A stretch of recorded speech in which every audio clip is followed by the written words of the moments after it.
Hi, welcome back to my channel. This is Heidi from My Reading Life, and I'm here this morning, bright and early on a Monday morning, to film a video because I didn't get a chance to film over the weekend. I was away all weekend, and I just want to get this video filmed and uploaded because it is my Black History Month wrap-up. And February was Black History Month. I did a lot of reading for Black History Month, and I wanted to make sure that I got this filmed and uploaded in a reasonable amount of time after February was over. So the first book I want to mention is an audiobook that I finished back at the beginning of February, and it was a memoir, a nonfiction memoir called Invisible Man Got the Whole World Watching by Mychal Denzel Smith. And this book was very good on audio. It was about 6 hours long on audio, and it was a very well done memoir. Mychal Denzel Smith is a journalist, and this memoir kind of details his evolvement into an activist in civil rights type issues. He was raised in a family where his family wanted him to go off to school and become, you know, a professional of some kind, and he was kind of in that what do they call it? I forget. When I read Negroland last year, it was about a similar topic about how black people often are raised to be better than their peers and better than white people, that they have to be twice as good as everyone else in order to be successful in any given field. And Mychal Denzel Smith was certainly raised in that fashion. And I found his memoir to be much more successful than Negroland was when I read it last year. I engaged with it a lot more. I'm not sure if it was because it was on audiobook or I just liked his voice and his style better, but I did connect with it a lot more. Mychal Denzel Smith is a lot angrier than many of these types of memoirs, but I feel it's very, it was not off-putting, and it was very well placed and very informative, especially his time in college when he was a journalist in college. I really found that part very interesting, so I would recommend that Invisible Man Got the Whole World Watching as an audiobook. And then the rest of these are physical books that I read for Black History Month, and in no particular order. I read the novel The Bluest Eye by Toni Morrison. This is Toni Morrison's first novel, American classic.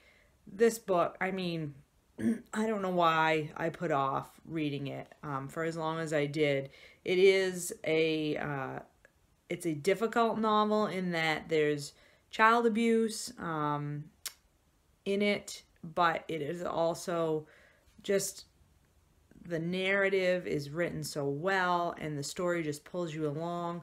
This book is about 11-year-old Mychal Breedlove, I don't know if I'm pronouncing her first name right, who just wants her eyes to turn blue so she can be beautiful like the other little blonde-haired, blue-eyed girls that she lives around. This book takes place in Ohio, in northern Ohio, I believe. And so Mychal is surrounded by both black and white children. She herself is a black child, and everyone around her describes her as an ugly little child. And it's just heart-wrenching to think of this poor little girl who has to suffer the many things that she has to suffer. And the story is actually told from the perspective of another little girl who is a contemporary of Mychal. And so we're sort of getting the story from her perspective. The one thing that I did find difficult with this book is it switches perspectives. I mean, we start out from the point of view of Mychal, this young girl who's Mychal's Mychal. Is that? I hope that's right. I feel like I'm saying that wrong.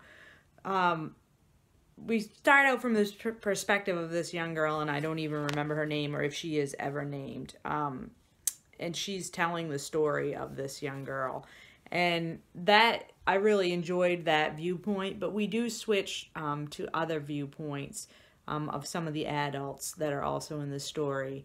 And I found this constant, especially towards the end of the book, the switch in narrative perspective to be a bit jarring and to take me out of the story a little bit. Not to say that I didn't overall enjoy the story, but that is something that I did have trouble with and I didn't like as well. Definitely want to mention that if child sexual abuse is something that you have difficulties with, I would probably give this book a pass. But otherwise, this is an American classic, and it's that for a reason, and I definitely would recommend. The next one I have here is a graphic novel, and it's Black Panther, A Nation Under Our Feet, Book 1 by Ta-Nehisi Coates. And unfortunately, although the artwork is quite beautiful in this graphic novel, I have to say I did not get on with this graphic novel at all. I basically felt like I was thrown into the middle of a story without any background. I think if you have followed the story of Black Panther for a while, if you know about this comic book hero and the background of the storyline, you'll probably get a lot more out of it.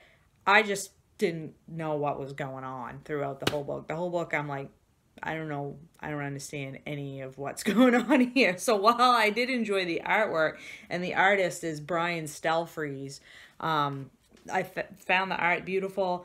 I just didn't understand what was going on, and so that I just felt like I was just looking at pictures without really understanding the story that went along with it. So I will not be continuing on with this. The next one I have here to talk about is a nonfiction book, and it's Something Must Be Done About Prince Edward County, a Family, a Virginia Town, a Civil Rights Battle by Kristen Green. This book is about a county in the state of Virginia in the United States, which after the order for desegregation of schools comes down from the Supreme Court, this county decides to close its public schools rather than educate its black and white children together. And the story is written by a white author, Kristen Green, who finds out when she is an adult that her grandfather was one of the town leaders who made the determination to start an all-white academy when the county decided to shut down public schools. And so this book is not only the history of what happened in Prince Edward County, but also Kristen Green trying to come to grips with the fact that her grandfather and probably the rest of her family were racist in their attitudes about how children should be educated and how they were against fully integrating black residents into their society. This book was not entirely successful. I found this to be a very interesting period of time. I wanted to learn more about the period after desegregation and what southern states and counties and towns did to sort of try to circumvent that order that had come down from the federal government that local governing bodies must educate all children together equally. So that's fascinating to me, and I certainly did learn more about that period in history in the United States, but I didn't, this is supposed to be, or I guess I went into it thinking this was going to be more of, have more aspects of memoir in it and more of a feeling of how Kristen Green and her family handled these events that were happening in their town. And it was a little bit of that, but it wasn't, I never felt connected to her story, and I never felt connected to the narrative about what happened in Prince Edward County. Was just a more dry recital of facts versus me feeling really engaged in the people that this impacted. I would have liked to have heard more about the kids who were impacted in this story, the adults that made those decisions to close down schools rather than educate white and black children together. But a lot of the people that Kristen Green tried to interview who lived during that time period simply didn't want to talk about it. And so they didn't. And I think the story suffers because of that, because you don't have that personal connection to the kids who were impacted, who went without education and how that impacted things further down the line. You know, if you take a whole generation of kids and don't educate them, how does that impact, you know, social issues, employment, the ability for people to advance and better themselves? You know, there's all of these things that lead from the decision not to educate children. And that I wish had been more fully explored through maybe case studies or examples of individuals. So that was my only drawback to this otherwise very interesting topic. So take that with what you will in terms of whether you think this is worth picking up or not. And the last thing that I want to talk about that I read for Black History Month was the most successful thing I read, and it was all 3 volumes of March, the graphic novel written by John Lewis. And let me get one of them out. Okay, it's on the back here. So this is John Lewis with Andrew Aiden and Nate Powell. And John Lewis, March is very famous as a graphic novel series. This is nonfiction. It is all about John Lewis's life from his childhood and all of his efforts as a civil rights leader throughout the 50s and 60s and into the present day. John Lewis currently serves as a representative in the U.S. House of Representatives, and he is a true American hero. And this series of graphic novels, these 3 volumes, I hope become part of the curriculum for every student in America, because I think this graphic novel series does such an amazing job of detailing what happened during the civil rights movement, of the tragedy of what happened in our country and how Black people were forced to fight for their rights and how white people fought against them. It's truly, as a person who did not live through that time period and lives in a northern state, which is, you know, 99% white, who just has no working experience with this situation, I was just aghast throughout the entire reading of these graphic novels. I just kept stopping and reading bits out to my husband or showing him different panels in the graphic novel and saying, can you believe this? How is this even possible? How did people ever think this way? How is it still possible that we still have these problems today? You know, it just continually brings home what you just can't, the unbelievable nature of racism in our country. But it also tells the story of the history in an engaging way. It brings it to life. The whole series is done in black and white. The narrative is straightforward. There's no, you know, John Lewis is simply telling his story as he remembers it. The art is very, the black and white is so powerful. The art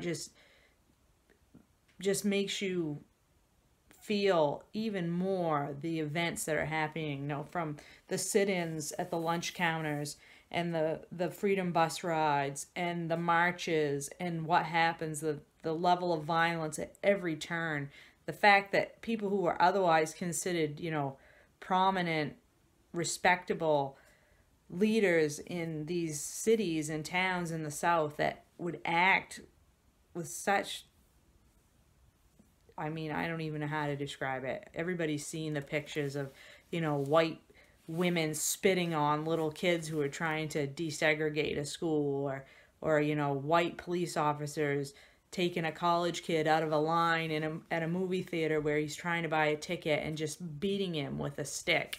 You know, all that kind of stuff is so much more powerful when you see the drawing and the imagery to go along with the words. It just makes it ever more real. And so I just can't recommend these books highly enough. I know everybody who talks about them is like, yeah, these are amazing, and I absolutely agree.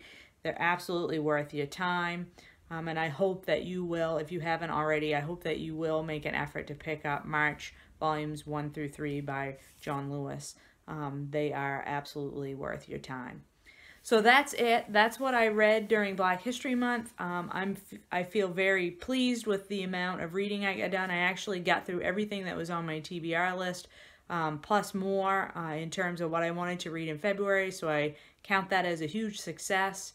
And I've learned a tremendous amount. And so everything about this whole month was excellent for me in terms of reading. So I hope you also had a successful reading month in February, and that you were able to pick up some reads that made you learn a little bit more about Black history. And I will talk to you later.